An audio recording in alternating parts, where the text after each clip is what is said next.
So good morning or good night, depending on where you are in the world, and welcome to another interview of the Shield Dude on a Couch. I'm your host, Hector, and today I'm joined by Jeff Baucom. He's the bass player for the band SHUN. So they're a band who are putting out this Friday, the 19th, their second release, and it's called Dismantle. And we're here to talk all about that album. So Jeff, how are you today? I'm great. Thanks for having me. Yeah, no, thank you for doing this. So I got the promo for the band, and I didn't know the band, but I listened to the songs, and I'm like, yeah, I really like this because there's a mixture of. It said like you had a mixture of caving, but there's like some progginess, there's some slush, there's even some shoegaze elements, everything from in between. And I like you say like you play rock. Yeah, yeah. I mean, we ourselves have a hard time classifying what we do. So we just, when people ask us what we play, we just say we play heavy rock. Yeah. And and then, you know, let them come to their own determinations and label us how they like. I mean, we hear everything from psychedelic to stoner to doom to prog to shoegaze, and we don't really think I think there's elements of some of those across the board, but I don't think any of those genres really I would say a rock band. fit us. Yeah, I would say a rock band. Yeah. There's an element of alternative too. There's a lot of stuff in your new album, and I listened to your first record from 2021, the SHUN, that's called SHUN. And I listened to that one and this one, and I think, at least for me musically, I think this one is more melodic than the first one. The first one seemed more like if you categorize as like a more like a stoner, like something. I think this one has more melodic sensibilities to it. I don't know. You made the record, so what would you say, man? I would agree. The first album, we were kind of, there was some history between the drummer and Matt, the guitarist, singer, and myself, and different bands leading up to this. But it was the first time that the three of us had gotten together, and there was another guitarist involved at that time. And so the writing process at that point in time was really collaborative, kind of off the cuff in the band room type stuff, not a whole bunch of fleshed out ideas beforehand. And since we were kind of a young band at that time, we were still kind of getting to know everybody's writing styles and what what other guys in the band responded to and what they didn't. And then by the time it came around to writing the second album, at that point we were just a three-piece, and Matt really kind of came to the table with most of these songs like 80 to 90% fleshed out. Okay.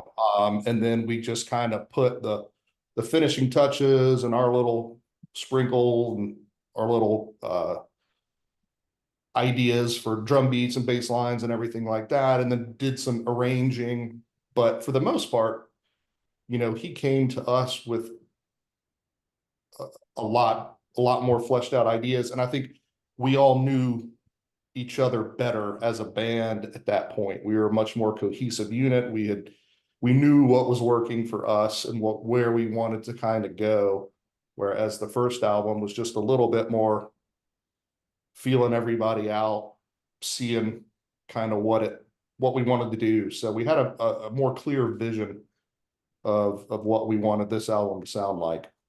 Yeah, and it definitely came across as a lot more melodic and atmospheric, and there's a lot more space and air in this album than there was in the first one. No, it is. I since I didn't know the band, I'm like I want to listen to the first record just to know, like, see like the difference of how much you have evolved in these 3 years. And I would agree. And the title of the album I find interesting, Dismantle, because when you're dismantling something, you're taking things apart piece by piece. Like I know you're not the main writer in the album, but Was there like a reason that you chose that album title? You know, honestly, it was something that Matt came to us about, and I think it all spoke to us in a little bit different of a way. I mean, I think it, Because there's not a song that is called Dismantle. no, Mhm. no, it was just kind of, I mean, it refers to a lot of things, I think. You know, we kind of, we had a few songs put together. And then we made a member change Mhm. before we ever went to recording, but we already had the recording spot booked. And at that point in time, we only had like 3 or 4 songs. We only ended up using one of those songs and then completely Which song started. was that? I'm sorry? Which song was the one that you ended up? Horses. Oh, that's a great track. That's Yeah. one that has that progginess to it. Yep. Yep. Real textural. Mhm. So that was the only one that we used as a 4-piece.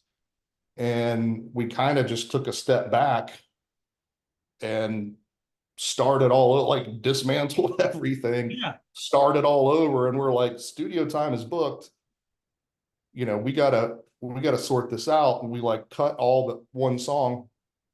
And then over the next, 6 months, kind of finished out the album and we're ready to get in the studio, and we just did it as a 3-piece. So it wasn't what we were initially planning to do, but we think it made for the best product. So yeah, it kind of worked out in the end, if you think about it. You went through that trials and tribulations, but you ended up with that record. So you used some additional musicians like Jay Robbins on percussion and synth, and he was also on the first record as well, correct? Yeah, so the first record was just supposed to be a demo.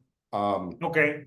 We recorded it during COVID quarantine, so it was like recorded in a garage, a basement, and a bedroom closet. And then we kind of put it all together ourselves, and then sent it to Jay Robbins, and he was like, well, I can mix it for you. So he mixed it, and it got mastered, and it ended up getting picked up by Small Stone. And so, this time around, we wanted to kind of do it right. And so we went to Jay's studio in Baltimore at Magpie Cage, and he engineered, produced the album and added additional instrumentation. And that was like after the fact. We had already recorded, it hadn't been fully mixed yet, but we had laid all of the tracks. It was done. And then Jay sends us these mixes, and he's got like all kinds of little things that he had done to it, and they were all just tasteful and perfect. And we were like, yeah, leave them all. So the man is extraordinarily talented and has a great ear, and just, added things as he heard it when he was going through the mixing process, and we kept everything he added. Yeah. So you feel like on this one you are truly showing what you want to do as a band now that the first one was like you said, it was a demo that turned into a record. So this one's the band already fleshed out. So this is like this the sound that you guys wanted SHUN to make. Yeah, this is a much more cohesive album. And I think it showcases, who knows where we're going from here, but if we, as long as we're together and playing together, this is the direction we're headed. Yeah. So you being a bass player, for you, like any bass players that influence your style of playing? Um, yeah, I mean, there's certainly been a lot over the years. I've been playing bass for, I guess, over 30 years, 32 years or so. And so, I mean, when I was younger, it was obviously like, Steve Harris from Iron Maiden, and kind of the original guys. I was a big Jason Newsted fan, of Metallica, and I listen, I just grew up a metalhead. Yeah, Love, love, if you don't know who Jason Newsted is, like he's done some great things after Metallica. Did you ever listen to his soul stuff, Newsted? yeah, yeah, I did. And I listened to him when he was with Flotsam and Jetsam, Yeah, prior to Metallica. And I mean, Cliff Burton gets all the recognition, but I thought Jason Newsted was very underappreciated. But then, I've got like, can't remember the guy's name, but so many bass players out of other styles of music, like indie rock, that I listened to. The original bass player for Interpol was a guy named Carlos, and I can't remember his last name, but he was just fantastic. His lines were so melodic without interrupting the groove. He was tying the melody to the drums, but still able to play really melodic bass lines that weren't just constantly just sitting in the pocket on the root note. So it's my influences are pretty wide and diverse, because what I listen to is also pretty wide and diverse. I'm not just a hard rock guy. yeah, me too. I listen to a lot of stuff. Yeah. What stuff do you like to listen to? If we were to just kind of break it down into categories, I like old school country music, like the OG stuff. I like the outlaw, country music stuff, like, Sturgill Simpson, and, the guys that are kind of doing the old school stuff. I listen to a whole lot of indie music. And then of course, stuff in our veins, but not any pop, really, not any pop country. Used to listen to a lot of hip hop, but somewhat just kind of grew out of that for whatever reason. But yeah, mostly indie, alternative, older country, and then anything from heavy rock to, and I still listen to some metal, but I think, as I've gotten older, my ear for some of the newer bands that are getting that, I like loved Lamb of God and bands like that, but just don't listen to that stuff quite as much as I used to. No, yeah, I get it. And you guys are from North and South Carolina. So yeah, you have that heavy rock. So I want to show the artwork for the record, which is pretty cool. So here we have the artwork for Dismantle. So tell us a little bit about the artwork for this, man. Well, this is the same guy that did the artwork on the last album, Alexander von Beeding, a German guy. And we basically just kind of gave him carte blanche. We let him listen to the album, the whole thing, really early on, and, told him what it was going to be named, and just said, have at it. Excuse me. And so No problem. This is what he came up with. And we were like, that's awesome. It looks kind of like, like some type of meteor, with like lava in the middle, and it's exploding, and, I guess ties into the term of dismantling something. So we didn't give him any, we we did give him some guidelines. We were like, no wizards or skulls or naked ladies, or no very typical, stoner rock type stuff. The tropes, if you will, of stoner rock. Right. So yeah, we just kind of left it in his hands, and he started sending us some sketches. And, it's kind of, I don't know, to me, it's like, it's atmospheric like the album is. There's space around it like the album has, but at the same time, there's something there being dismantled. And we just kind of like how it tied everything together, and thought he did a good job. But yeah, aside from like telling him a few things that we didn't want, which are very stereotypical type things, yeah, we gave him just creative license. And this was his first sketch. We didn't revise anything. We're like, yep, we'll take it. Yeah, I think yes, a cool artwork, and yeah, I don't know the tropes of like the naked lady or something. I don't know why I thought of High on Fire, because they always have like a woman or something on the cover. Right. So they're like, Right. let's do something different.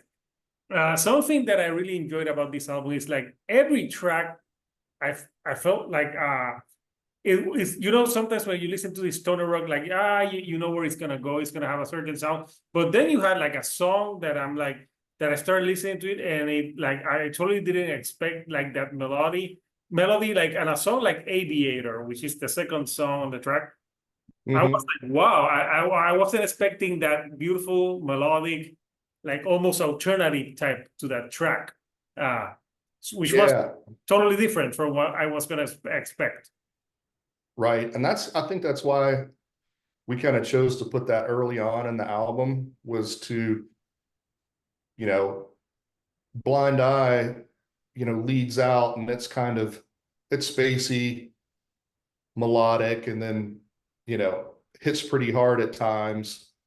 But, Aviator's pretty much a straight ahead groove from start to finish. And I think it just kind of takes you aback, and kind of sets the stage to like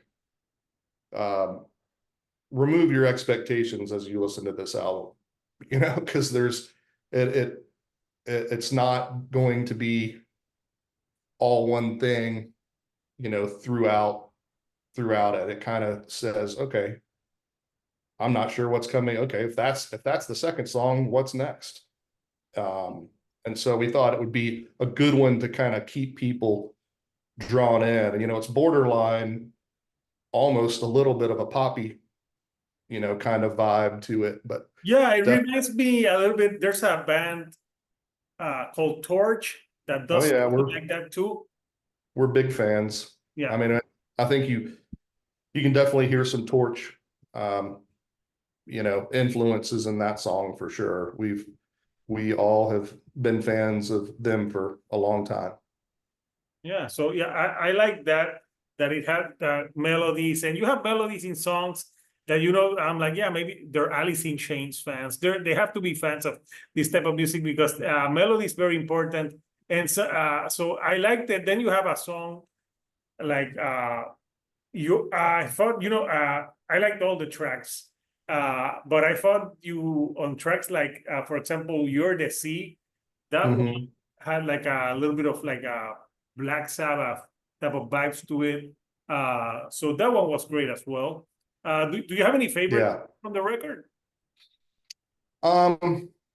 There's like, I've got some favorites to play, and then I've got favorites as songs. Okay. And they're not always the same.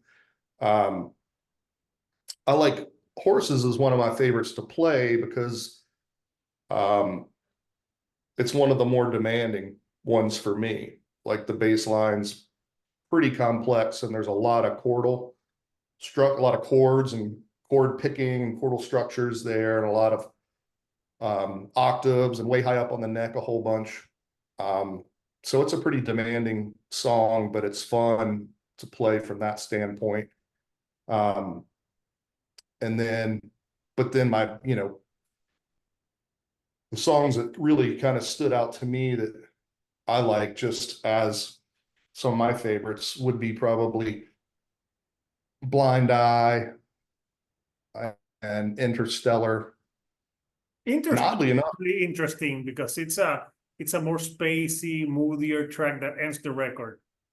Yeah, it is very spacey, but it absolutely punches you in the gut at the end. You know, it just kind of comes out of nowhere and you're just like, whoa. So I kind of like the surprise element of that one. And I really like Tempeats as well. That we actually wrote that one we went to the studio with 9 songs. We needed 10. Which Matt had an idea. what?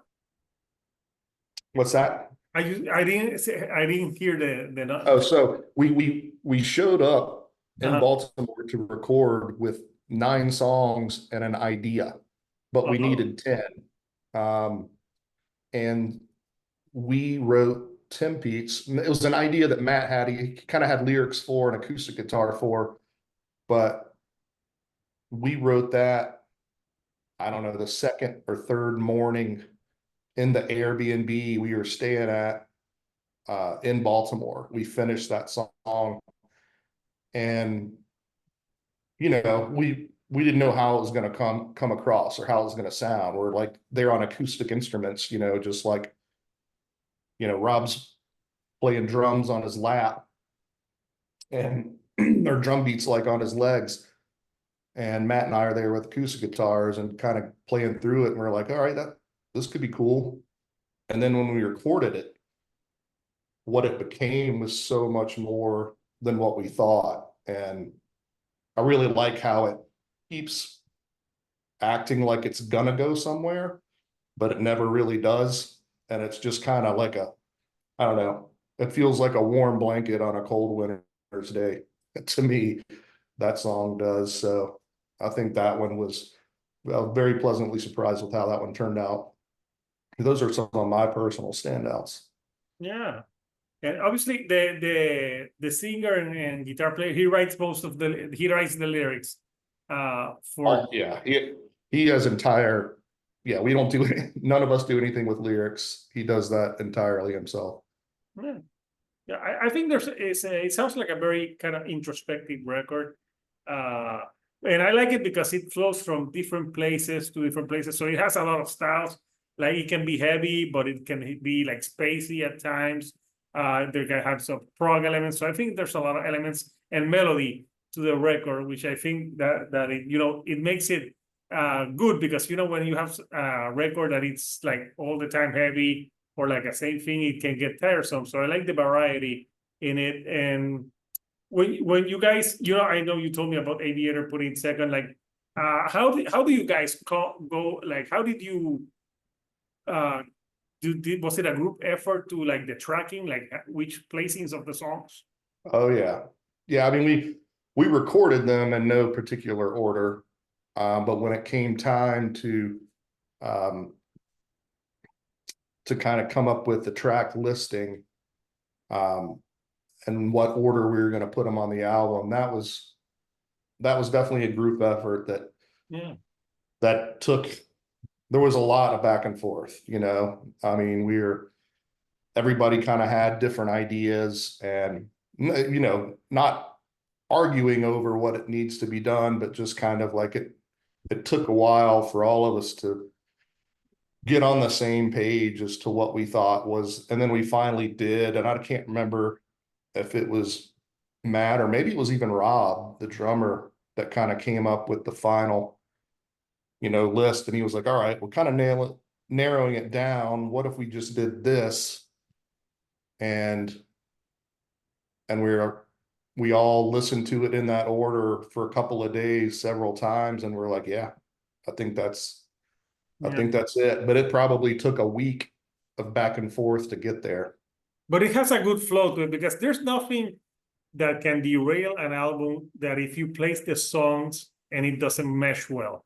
Because there's great albums, but sometimes there's albums that you think like, hey, maybe this song should have been like at the beginning, or why did they end with this song? So yeah, I think Interstellar was a great way to end, and Blind Eye is a great album opener. So yeah, I think that the placement makes the whole experience. It can make an album great, or like would you imagine like the Black Album not starting with Enter Sandman? that would Right, right. that would be like a tragedy, like if they started the album Forgiven or something like Yeah, that. It wouldn't make sense. yeah, we put a lot, we think sequencing of an album is really important and put a lot of time and effort to it. And we even, we were taking the vinyl into consideration, you're going to listen to these 5 tracks and then you're going to flip it over. Mhm. What's going to hit you first? And so that had a big reason is why Tim Pete's leads out, the second side of the vinyl is that you have kind of this, heavy first half, and then you flip the vinyl over, and then you start off with kind of more of a little softer introduction, Yeah. and just kind of introduces the second half with a little bit more of a warm embrace, and then back to the back to the heaviness. Back to the heavy. But that makes sense because, like, for example, I think last year Seven Dust put out an album and they started the record with a ballad, which I thought it was weird to open a record with a ballad. To this, Right. it's not a bad song, but I don't know, like no album should start with a ballad. I don't know. You want to start like like Right. like like fast, not with at least to me, I'm like, it doesn't make sense to start with a ballad. It makes more sense to end with a Right. ballad sometimes than to start with a ballad. Yeah. But yeah, the sequence is pretty great. So the album's out this Friday the 19th. So you have a few shows this weekend, right?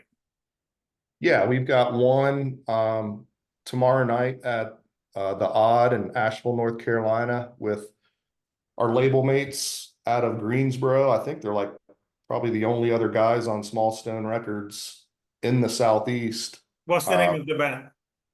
Arata, Oh, nice. IRATA, great band. They've been on the label for longer than we have. They're making the trip up to support us on this release, and then we're playing again Saturday night down in Greenville, South Carolina at Swanson's Warehouse. So kind of like our 2 hometowns. And that's why it's like a North Carolina, South Carolina band, because 2 of us are in the Asheville area, 2 of them are in the Greenville area, but those 2 towns, even though they're in different states, they're only an hour away. Okay, yeah. So it's So we're able to make it work. So playing the kind of the 2 hometowns, and then next weekend we'll be in Columbia, July 27th at heck, where are we playing? I think New Brookland Tavern. okay. And then the following weekend we'll be back in Greenville, and then a small town show in a little town called Brevard, North Carolina, the following weekend after that, which is near where we live up here too. Yeah, and you have the vinyl and everything. I'll post the link for people who want to get that. So yeah, so seems like it's gonna be some fun show. So anything you like to say to the people that were fans from you for the first record and to this one, and what to expect the next few months from the band? Well, hopefully just more shows, and a little bit more promotion, and this album's different. That's the one thing that we will want to say to the fans of the first album is just like, give it some time, let it grow on you, because it's definitely a different animal than the first one, but we like it a lot better. And thanks for listening, and hope to see all those guys at the shows soon. Awesome. So you heard it here with the Shield on a Couch. So SHUN's Dismantle album out this Friday the 19th. So yeah, I would recommend this album to people who like, if you like Torch and all the bands that we've been discussing, this is an album that you will enjoy. It's a great record. I know that there was no promotional single like out there, at least on this. I didn't see any video, so I heard the album as a full. Yeah, there were 2. Drawing Names got released on a blog. Oh, okay. first, about a month ago, and the PR company that Small Stone works with set that up. And then another blog hosted Aviator. That was the second song that was Listen to the released. whole album, so yeah. Yeah, and tomorrow, yeah, well, right now you can stream the whole album is streaming on Heavy is Heavy blog. So you can listen to it there. But tomorrow it's available to everyone. And for people who are watching this, it's already tomorrow. It's Friday, so you you can listen to it now. And the band will be playing some shows this weekend. So Jeff, I want to thank you for joining me virtually on the couch from North, or I don't know if you're in South Carolina, all the way here to Puerto Rico to discuss SHUN and the album. So people, couchers, listen to this band, and I'm going to try to also review the record this weekend for the channel as well.